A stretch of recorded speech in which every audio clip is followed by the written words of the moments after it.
आदर्श स्थापित किए हैं। जैसे नरसिंह अवतार ने हिरण्यकश्यप का संहार कर ईश्वर के सर्वव्यापी और सच्चाई की जीत को बताया।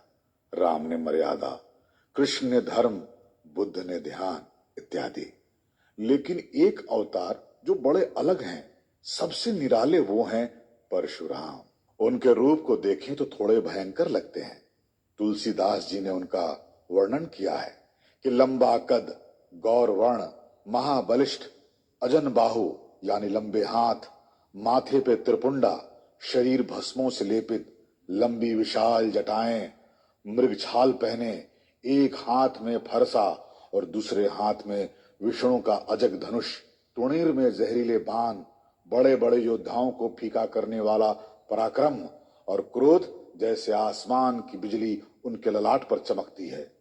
क्रोध इतना कि उन्होंने अपने माता का सिर काट दिया, ऐसा कहते हैं।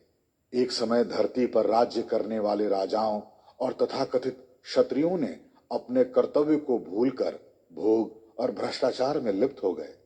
मासूमों पर अत्याचार होने लगा, शोषण होने लगा।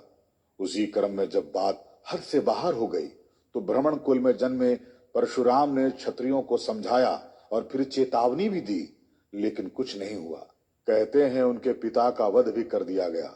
सहस्त्रबाहु उस समय बड़ा ही अत्याचारी राजा हो गया था। फिर उन्होंने अपना उग्र रूप धारण कर प्रचंड कोप में उन्होंने 21 बार धरती को क्षत्रियों से मुक्त कर दिया। उनका फरसा क्षेत्रों में आतंक का विषय बना। फिर उन्होंने अपने धनुष पिनाक, जिससे उन्होंने सहस्त्रबाहु का वध किया था, मिथिला के राजा जनक को दान में दे दिया, धरोहर की तरह। फिर धरती को सुयोग्य हाथ में देकर वो अपने गुरु आज्ञा से महेंद्र पर्वत पे चले गए।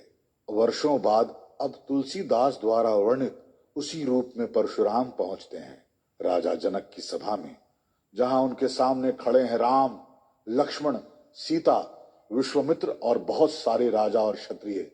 बहुत सारे जो क्षत्रिय हैं वो थर-थर कांप रहे हैं, कहीं छुपने की जगह ढूंढ रहे हैं। हुआ ये कि सीता के स्वयंवर के लिए राजा जनक ने शिव धनुष पर प्रत्यंचा चढ़ाने की शर्त रखी। देश विदेश से आए कोई भी राजा इसे हिला भी नहीं पाया। और फिर अंत में श्री राम ने शिव धनुष को हाथ लगाया, उठाया और यह धनुष कई टुकड़ों में टूट गया।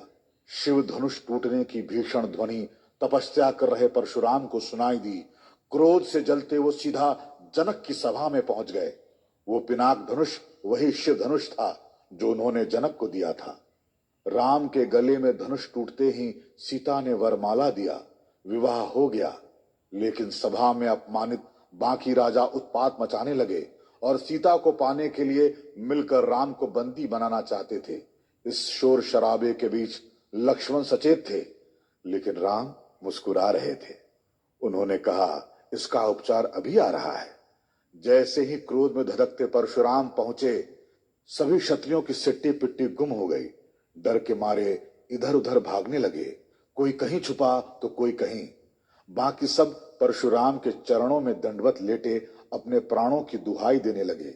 सामने पड़े टूटे धनुष को देखकर क्रोध में भरे परशुराम ने गरज कर कहा, वो कौन अधम है जिसने शिव के धनुष को खंडित करने का अपराध किया है?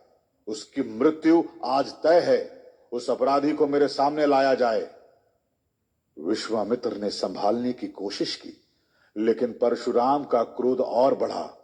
उन्होंने जनक को धमकाया कि अगर तुमने नहीं बताया तो जनक, मैं तुम्हारे राज्य को उलट पुलट कर दूंगा।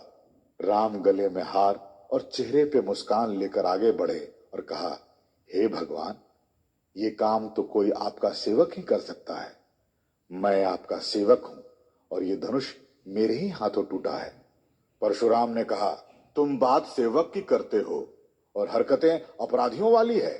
तुम्हें दंड मिलना चाहिए। अब कोई राम को ऐसे कहे तो लक्ष्मण बर्दाश्त कर जाए? ये कैसे हो सकता है? उन्होंने परशुराम से कहा, हे ब्रह्मदेव, एक धनुष के टूट जाने से आप इतने तिलमिलाए हुए हैं? हमने बचपन में खेल खेल में कई धनुष तोड़ डाले, आज तक किसी ने इतना क्रोध नहीं किया। आप क्यों एक धनुष के टूटने से परेशान हैं? परशुराम को यह बचपना रास न आया। हे ढीठ बालक, सामान्य धनुष और शिव धनुष में अंतर तुझे पता भी है? ये वही धनुष है जिससे मैंने बड़े बड़े सुरमा मारे हैं, ये शिव धनुष है। तू जानता भी है मैं कौन हूं। मैंने 21 बार धरती को क्षत्रियों से मुक्त कर ब्राह्मणों को दान में दे दिया है। मैं वही काल रूपी परशुराम हूं। लक्ष्मण ने कोई कसर न छोड़ी। आग में घी नहीं, पूरा घी का भंडार ही डाल दिया। लक्ष्मण ने कहा, अब तो जान गए, लेकिन मुझे जीवन में पहली बार कोई ऐसा वीर मिला जो अपनी प्रशंसा स्वयं करता है। जो वीर होते हैं वो झाल ढोल नहीं बजाते, अपने वीरता का ढिंढोरा खुद नहीं पीटते। आप वही वीर हैं जिन्होंने अपनी माता का सर काट दिया था। अब क्या था, परशुराम जैसे ज्वालामुखी की तरह दहक उठे। मुझे अब कोई न रोके। लगता है तू अपनी माता को निपुती बनाना चाहता है। और उन्होंने अपना फरसा उठा लिया। लक्ष्मण फिर भी न माने। हम भी रघुवंशी हैं और हमें कोई युद्ध के लिए ललकारे तो उसका भरपूर उत्तर देना जानते हैं, लेकिन हम ब्राह्मण, स्त्री और गाय पर हाथ नहीं उठाते, उनकी रक्षा करते हैं। राम ने माहौल संभाला। हे भगवान, हम आपसे नहीं लड़ सकते। आप तो हर रूप में हमसे बड़े हैं। आप ब्राह्मण हैं, बड़े हैं। मैं तो सिर्फ राम हूं। आप तो परशु सहित परशुराम हैं। लगता है आपने अपने सेवक को नहीं पहचाना। आप जरा चेष्टा तो करिए। मैं वही आपका राम हूं। बहते हुए लावा पर जैसे किसी ने शीतल वर्षा कर दी हो। परशुराम के प्रचंड वेग को किसी ने ममता से सहला दिया हो। उन्होंने राम की तरफ देखा, फिर निहारते रह गए। वो समझ गए ये राम कोई और नहीं, उनके आराध्य विष्णु ही हैं। फिर भी अपने मन को समझाने के लिए राम से कहा, हे राम, ये मेरा विष्णु का दिया हुआ धनुष लो। अगर तुम इस पर प्रत्यंचा चढ़ा दो तो मेरा संशय दूर हो जाएगा। राम मुस्कुराए और एक पल में ही धनुष पे प्रत्यंचा चढ़ा दिया और तीर कमान पे जड़ गया। परशुराम समझ गए कि ये धनुष अपने असली स्वामी के पास पहुंच गई। परशुराम, धन्य है राम, जय जय राम कह उठे। राम ने कहा, आप जानते हैं कि ये बाण कभी खाली नहीं जाता। आप ब्राह्मण हैं और मैं ये आप पे नहीं चला सकता।